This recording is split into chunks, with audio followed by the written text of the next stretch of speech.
My name's Tim Stevenson. I'm an insurance broker and specialist at SherpaTech. SherpaTech's an insurance specialist broker for tech and IT. We love all things technology. We think about the risks that technology providers have to cover, and we help them understand what their risks are first, leading to insurance as a mitigation or a possible option if something breaks through people, process, and technology.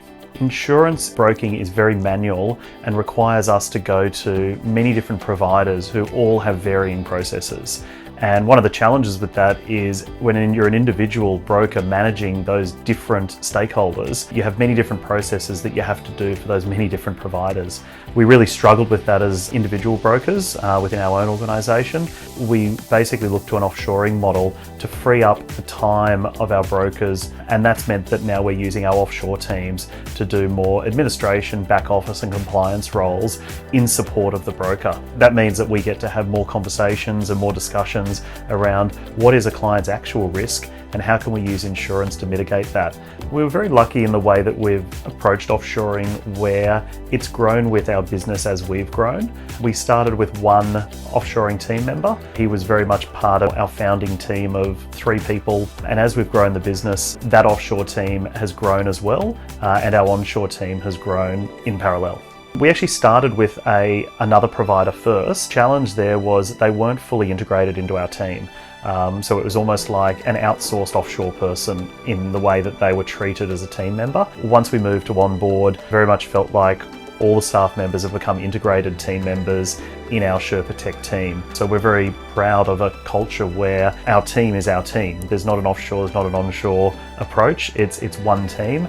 I'd approach onboarding a offshore staff no differently to an onshore staff member, where anything you do to make their role and understanding of your organisation and culture early really leads to the success of that person long term. We've definitely seen a hesitation, especially in the IT industry, to offshoring.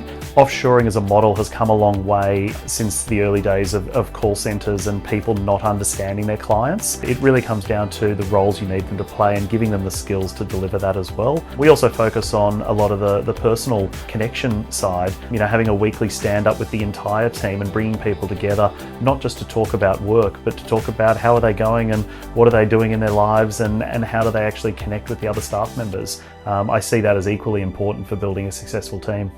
It's important to think about, I think, when you're putting on an offshore person, what are the support services around them and how are they going to be successful in your organisation? They're actually coached through deliver the best result. So the business impact for me personally has actually been lessening of my tasks when it comes to the offshore management. With a partner like OnBoard, I feel like we have an internal offshoring department where they've actually taken care of the people offshore and we get to manage them from a day-to-day output perspective. But when it comes to the HR, contractual requirements, payroll and other HR functions, OnBoard take care of that all for us. I think what really surprised me about the process was the amount of incredibly talented people that were brought to us during the initial interviewing phases. Being in an insurance industry that is probably sometimes quite locally centric, I was amazed at the amount of candidates that actually had prior experience with Australian companies and they were looking for their second or third roles. So for us it was actually a real and a very easy integration